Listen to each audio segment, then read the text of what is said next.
Hello guys, welcome to Cooking Diaries.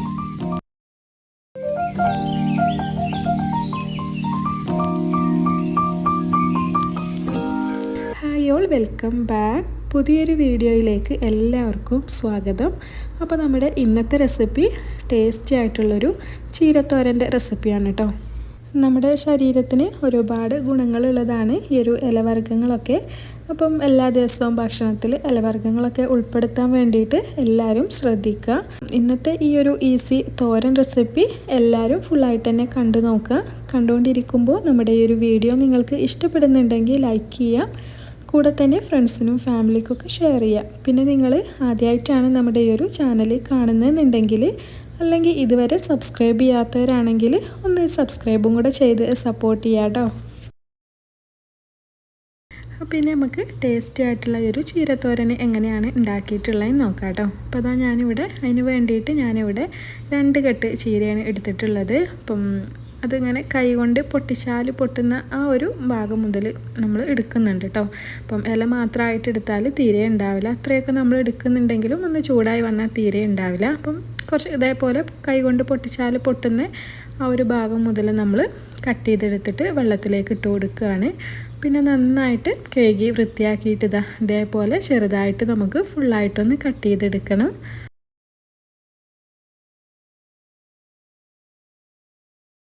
അങ്ങനെ ചീര ഫുള്ളായിട്ട് കട്ട് ചെയ്തെടുത്തിട്ടുണ്ട്. ഇനിയിപ്പോൾ നമുക്കിതൊരു പാത്രത്തിലേക്ക് ഇട്ട് കൊടുക്കാം. അപ്പോൾ ഞാനിവിടെ മൺചട്ടിയിലാണ് കേട്ടോ തോരൻ ഉണ്ടാക്കുന്നത്. അപ്പോൾ നമ്മൾ കട്ട് ചെയ്തെടുത്ത ചീര ഫുള്ളായിട്ട് ഒരു മൺചട്ടിയിലേക്ക് ഇട്ട് കൊടുക്കുകയാണ്. അപ്പോൾ ചീര മുഴുവനായിട്ട് മൺചട്ടിയിലേക്ക് ഇട്ട് കൊടുത്തിട്ടുണ്ട് കേട്ടോ. അപ്പോൾ ഇതിപ്പം ചട്ടിയിൽ നിറയെ ഉണ്ട്. അപ്പോൾ ഇതൊന്ന് ചൂടായി വരുന്ന സമയത്ത് ഇനി ഇതിൻ്റെ പകുതി പോലും ഉണ്ടാവില്ല.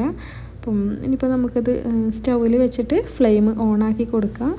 ഇനിയിപ്പോൾ നമുക്കിതിലേക്ക് പാകത്തിനുള്ള ഉപ്പ് ചേർത്ത് കൊടുക്കണം. അപ്പം ഉപ്പ് ചേർത്ത് കൊടുക്കുന്ന സമയത്ത് ഇപ്പം ചീര ഇത്രയുണ്ടെന്ന് വിചാരിച്ചിട്ട് അതിലേക്കുള്ള ഉപ്പ് ചേർത്ത് കൊടുക്കേണ്ട ആവശ്യമില്ല കേട്ടോ. കുറച്ച് മാത്രം ചേർത്ത് കൊടുത്താൽ മതി.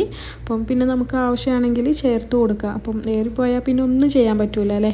പാകത്തിനുള്ള ഉപ്പ് ചേർത്ത് കൊടുത്തിട്ട് അടച്ച് വെച്ചിട്ട് വേവിച്ചെടുക്കുകയാണ് കേട്ടോ. അപ്പോൾ അതൊന്ന് ചൂടായി വരുന്ന സമയം കൊണ്ട് നമുക്കിതിലേക്കുള്ള അരപ്പ് റെഡിയാക്കി എടുക്കാം. അപ്പോൾ അതിന് വേണ്ടിയിട്ട് ഞാനിവിടെ തേങ്ങ എടുത്തിട്ടുണ്ട്, പിന്നെ 5 പച്ചമുളക് എടുത്തിട്ടുണ്ട്, 2 അല്ലി വെളുത്തുള്ളി എടുത്തിട്ടുണ്ട്, 4 ചെറിയുള്ളി, പിന്നെ ഒരു 1/4 ടീസ്പൂൺ അളവിൽ മഞ്ഞൾപ്പൊടി എടുത്തിട്ടുണ്ട്, പിന്നെ 1/2 ടീസ്പൂൺ അളവിൽ ചെറിയ ജീരകം എടുത്തിട്ടുണ്ട്. ഇത് വെള്ളമൊന്നും ചേർക്കാണ്ട് മിക്സിൻ്റെ ചെറിയ ജാറിലിട്ടിട്ട് ഒന്ന് ക്രഷ് ചെയ്തെടുക്കുക.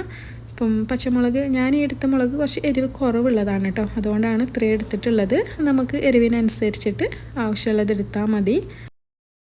തേങ്ങയും ഉള്ളിയും മുളകും ഒക്കെ റെഡിയാക്കിയെടുത്ത സമയം കൊണ്ട് ചീര അടിഭാഗമൊക്കെ നന്നായിട്ട് ചൂടായി വന്നിട്ടുണ്ട് കേട്ടോ. ഇനിയിപ്പോൾ നമുക്കിതൊന്ന് മിക്സ് ചെയ്ത് കൊടുക്കാം.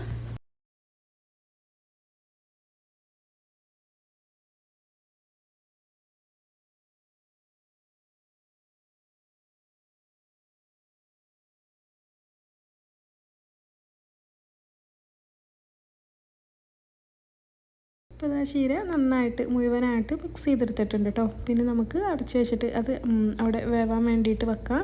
അപ്പോൾ ആ ഒരു സമയം കൊണ്ട് നമുക്ക് റെഡിയാക്കി വെച്ചിട്ടുള്ള ഉള്ളിയും തേങ്ങയും പച്ചമുളകും എല്ലാം കൂടെ ഒന്ന് ക്രഷ് ചെയ്തെടുക്കുക.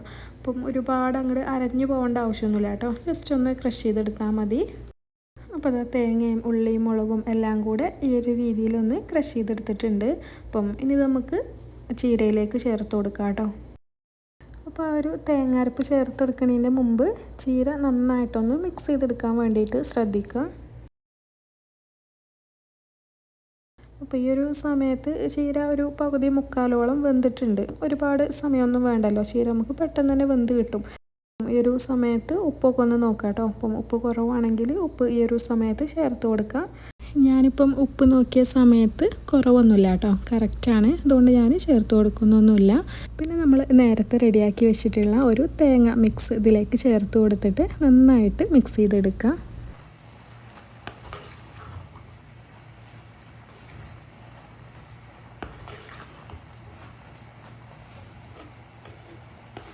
തേങ്ങ അരപ്പൊക്കെ ചേർത്തിട്ട് നന്നായിട്ട് മിക്സ് ചെയ്തെടുത്ത സമയത്ത് കുറച്ച് വെള്ളത്തോട് കൂടിയാണ് കേട്ടോ ഉള്ളത്. ഇനിയിപ്പോൾ ഞാനിത് അടച്ചു വെക്കുന്നൊന്നുമില്ല. ഫ്ലെയിം ഒന്ന് കൂട്ടി വെച്ചിട്ട് ഈ വെള്ളമൊക്കെ ഒന്ന് വറ്റിച്ച് ഡ്രൈ ആക്കി എടുക്കുകയാണ്. അങ്ങനെ ഇതാ നമ്മുടെ തോരന് വെള്ളമൊക്കെ വറ്റി ഡ്രൈ ആക്കി എടുത്തിട്ടുണ്ട്. ഇനിയിപ്പം അവസാനമായിട്ട് നമുക്കിതിലേക്ക് കുറച്ച് വെളിച്ചെണ്ണ ഒഴിച്ചു കൊടുക്കാം. ഈ ലാസ്റ്റ് വെളിച്ചെണ്ണ ഒഴിച്ചു കൊടുക്കുന്ന സ്റ്റെപ്പ് ഒരിക്കലും സ്കിപ്പ് ചെയ്യരുത് കേട്ടോ. ഈ ലാസ്റ്റ് നമ്മൾ തോരനിലേക്ക് വെളിച്ചെണ്ണ ഇതേപോലെ ഒഴിച്ചു കൊടുക്കുന്ന സമയത്ത് നല്ലൊരു ടേസ്റ്റ് ആയിരിക്കും തോരന്. അങ്ങനെ അതാ നമ്മുടെ ടേസ്റ്റി ആയിട്ടുള്ള ചീര തോരൻ ഇവിടെ റെഡി ആയിട്ടുണ്ട്. ഇനിയിപ്പം ഒന്നും ചെയ്യാനില്ല, നല്ല ചൂട് ചോറിൻ്റെ കൂടെ സെർവ് ചെയ്യുക. അപ്പോൾ ഞാൻ ഈ ഒരു വീഡിയോയുടെ സ്റ്റാർട്ടിങ്ങിൽ പറഞ്ഞതുപോലെ തന്നെ ഒരുപാട് ഗുണങ്ങളുള്ളതാണ് ഈ ഒരു ഇലവർഗ്ഗങ്ങളൊക്കെ. അപ്പം എല്ലാവരും ഭക്ഷണത്തിൽ ഇലവർഗ്ഗങ്ങളൊക്കെ ഉൾപ്പെടുത്താൻ വേണ്ടിയിട്ട് ശ്രദ്ധിക്കുക. അപ്പം ചീര പോലെ തന്നെ ഒരുപാട് ഗുണങ്ങളുള്ളതാണ് കേട്ടോ. പാലക്ക് വെച്ചിട്ടുള്ള ഒരുപാട് റെസിപ്പീസ് നമ്മൾ മുമ്പും അപ്ലോഡ് ചെയ്തിട്ടുണ്ട്. അതൊക്കെ അതിൻ്റെ എൻ്റെ സ്ക്രീനിൽ കൊടുക്കുന്നുണ്ട്. ആലു പാലക്കും പിന്നെ പാലക് ചീര ഇട്ടിട്ടുള്ള ചിക്കൻ കറിൻ്റെയും പരിപ്പും പാലക്കും കറിൻ്റെയും എല്ലാം നമ്മൾ വീഡിയോസ് ഷെയർ ചെയ്തിട്ടുണ്ടായിരുന്നു. അതൊക്കെ അതിൻ്റെ എൻ്റെ സ്ക്രീനിൽ കൊടുക്കുന്നുണ്ട്. കാണാത്തവരാണെങ്കിൽ കണ്ടു നോക്കുക. ഈസി ആയിട്ട് ഉണ്ടാക്കാൻ പറ്റുന്ന ഈ ഒരു ചീര തോരൻ റെസിപ്പി എല്ലാവർക്കും ഇഷ്ടപ്പെട്ടു എന്ന് തന്നെ വിചാരിക്കുന്നുണ്ട്. ഇഷ്ടപ്പെട്ടിട്ടുണ്ടെങ്കിൽ ലൈക്ക് ചെയ്യുക. എപ്പോഴും പറയുന്ന പോലെ തന്നെ ഫ്രണ്ട്സിനും ഫാമിലിക്കൊക്കെ നമ്മുടെ ഈ ഒരു വീഡിയോ ഷെയർ ചെയ്ത് കൊടുക്കുക. പിന്നെ ഇതുവരെ സബ്സ്ക്രൈബ് ചെയ്യാത്തവരാണെങ്കിൽ ഒന്ന് സബ്സ്ക്രൈബും കൂടെ ചെയ്ത് സപ്പോർട്ട് ചെയ്യാം കേട്ടോ. അപ്പോൾ ഇനി ഇതുപോലുള്ള നാടൻ റെസിപ്പീസുമായിട്ട് വീണ്ടും കാണാം. Thank you. എല്ലാവർക്കും ഒരുപാട് ഇഷ്ടപ്പെട്ടു എന്ന് വിചാരിക്കുന്നു. ഇഷ്ടപ്പെട്ടാൽ ലൈക്ക് ചെയ്യുക, ഷെയർ, സബ്സ്ക്രൈബ്. പുതിയ വീഡിയോ ഞങ്ങൾ വീണ്ടും വരാം. അതുവരേക്കും ബൈ ബൈ.